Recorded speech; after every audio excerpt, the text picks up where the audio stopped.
नाम है जिनका माँ ब्रह्मचारिणी। आओ सब लोग हाथ जोड़ो, माता ब्रह्मचारिणी का ध्यान करो। दधाना कर्म पदभ्याम अक्षमाला कमंडलो देवी प्रसीदतु मयि ब्रह्मचारी वियुत्तमः। बोलो ब्रह्मचारिणी मैया की। मां दुर्गा का ये दूसरा रूप है नवरात्रि में, नाम है ब्रह्मचारिणी। इनका नाम ब्रह्मचारिणी क्यों पड़ा? बोलो ना, सुनो। हाँ, इनका नाम ब्रह्मचारिणी क्यों पड़ा? ब्रह्मा के तेज से उत्पन्न हुई हैं।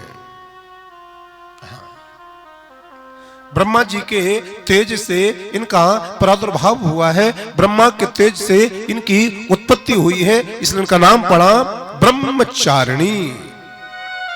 और ब्रह्मचारिणी का अर्थ क्या होता है मालूम है? तपाचरण करने वाली, जिसका आचरण बिल्कुल तपस्यामय है, जिसका आचरण बिल्कुल तपोमय है, जिनका आचरण तपस्या से भरा पूरा है। तपाचरण करने वाली मैया को ब्रह्मचारिणी कहा गया है। ब्रह्मचारिणी देवी दुर्गा का रूप ज्योतिर्मय है, वह अद्भुत है, वह दिव्य है, वह अलौकिक है, वह शक्ति से संपन्न है। इनके दाएं हाथ में रुद्राक्ष की माला है और बाएं हाथ में कमंडलू शोभित हो रहा है। रुद्राक्ष की माला पर जाप करती हैं मां ब्रह्मचारिणी, क्योंकि वो 24 घंटे तपस्या में लीन है, वो 24 घंटे तपस्या का आचरण देती हैं, इसलिए उनका नाम ब्रह्मचारिणी है। तपाचरण करने वाली मैया को ही ब्रह्मचारिणी कहा गया। नवरात्रि के दूसरे दिन मां ब्रह्मचारिणी का पूजन, मां ब्रह्मचारिणी का आराधन किया जाता है। इस दिन रुद्राक्ष की माला से ब्रह्मा जी के किसी भी मंत्र का आप जाप कर लो। हाँ, कौन से दिन? नवरात्रि के दूसरे दिन, माता ब्रह्मचारिणी के दिन रुद्राक्ष की माला हो असली, और ब्रह्मा जी का कोई भी मंत्र हो, और यदि आपको ब्रह्मा जी का कोई मंत्र ना आता हो तो केवल ओम ब्रह्म देवाय नमः, ओम ब्रह्म देवाय नमः, ओम ब्रह्म देवाय नमः। नहीं तो ब्राह्मण ही ब्रह्मा है। नमो ब्रह्मण्य देवाय गौ ब्राह्मण हिताय च जगद्धिताय कृष्णाय गोविंदाय नमो नमः। नहीं तो नमो धर्माय महते नमः कृष्णाय वेदसे ब्राह्मणेभ्यो नमस्कृत्या धर्मान बक्षे सनातनान, धर्मान बक्षे सनातनान। ब्रह्मा जी के किसी भी मंत्र को रुद्राक्ष की माला से जप करके और 24 घंटे के लिए आप अपने घर में सरसों के तेल का दीपक जला दीजिएगा। मैं आपको सत्य सत्य कह रहा हूं, हजारों वर्ष की दरिद्रता भी आपके घर की माता ब्रह्मचारिणी के जाप से समाप्त हो जाएगी। घर पावन हो जाएगा, घर पवित्र हो जाएगा, घर शीतल हो जाएगा, घर में सुख शांति हो जाएगी। और घर में जितने नास्तिक हैं ना, उन नास्तिकों की बुद्धि भी आस्तिकता की ओर बढ़ जाएगी, अर्थात परमात्मा की ओर बढ़ जाएगी, भगवती की ओर बढ़ जाएगी, जगदम्बा की ओर बढ़ जाएगी। क्योंकि इनका नाम है ब्रह्मचारिणी। तपस्या ही इनका आचरण है, तपस्या इनका भूषण है, तपस्या ही इनका जीवन है। ये सबको तप से जोड़ती हैं।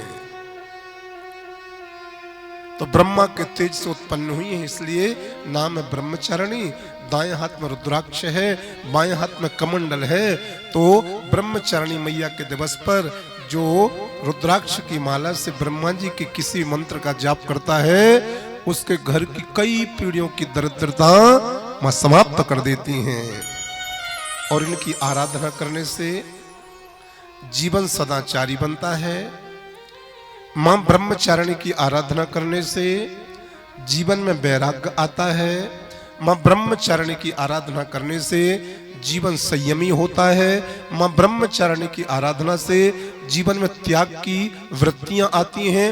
मां ब्रह्मचारिणी की आराधना से जितने नास्तिक हैं वो स्वयं तपस्या में संलग्न होने के लिए तैयार हो जाते हैं।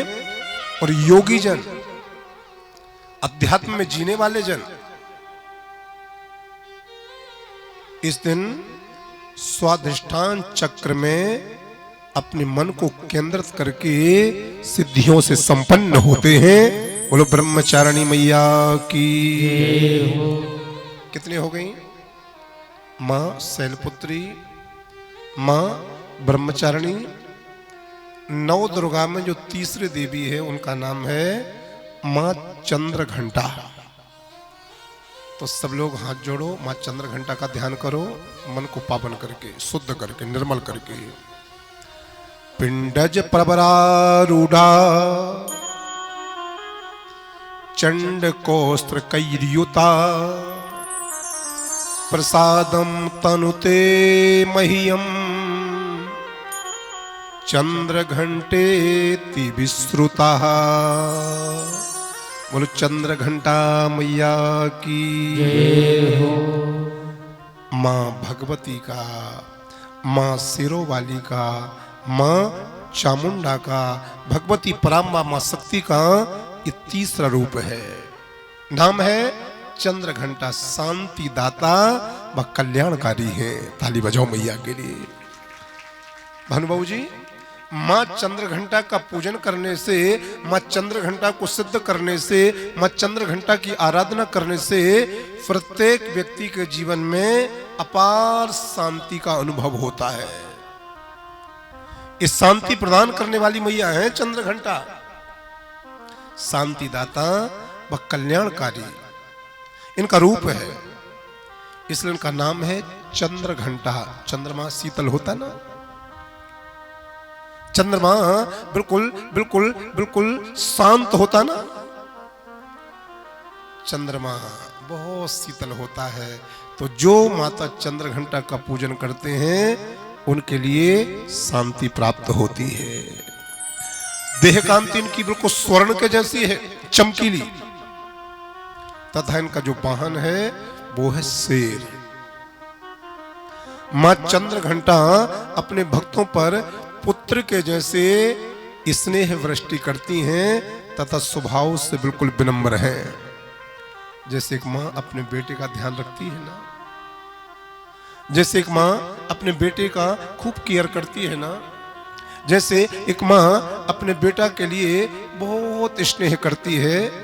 मां खुद दुखी रह लेगी लेकिन बेटा को दुखी नहीं होने देती है।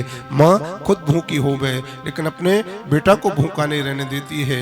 तो मां चंद्रघंटा की जो उपासना करते हैं, मां चंद्रघंटा की जो आराधना करते हैं, भगवती पराम्बा उस भक्त के ऊपर बिल्कुल पुत्रवत स्नेह की वृष्टि करती हैं, पुत्रवत अपना उस बालक का ध्यान रखती हैं। और ये भगवती पराम्बा माता चंद्रघंटा स्वभाव से बिल्कुल विनम्र है, बहुत विनम्र है। नवरात्रि के तीसरे दिन मां चंद्रघंटा का पूजन, मां चंद्रघंटा की आराधना की जाती है। जो साधक होते हैं भगवती के, उनको चाहिए कि मां का पूजन आराधना मन वचन कर्म से पवित्रता पूर्वक करें। इनका पूजन करने से, इनकी आराधना करने से समस्त संसार के प्राणियों को सांसारिक कष्टों से निवृत्ति प्राप्त होती है। क्रोध नष्ट होता है। जिनको बहुत ज्यादा क्रोध आता हो, बहुत लोग हैं ना जो क्रोध में ही डूबे रहते हैं, तो जिनको बहुत ज्यादा क्रोध आता हो उनके लिए मां चंद्रघंटा की उपासना, मां चंद्रघंटा की आराधना करना चाहिए।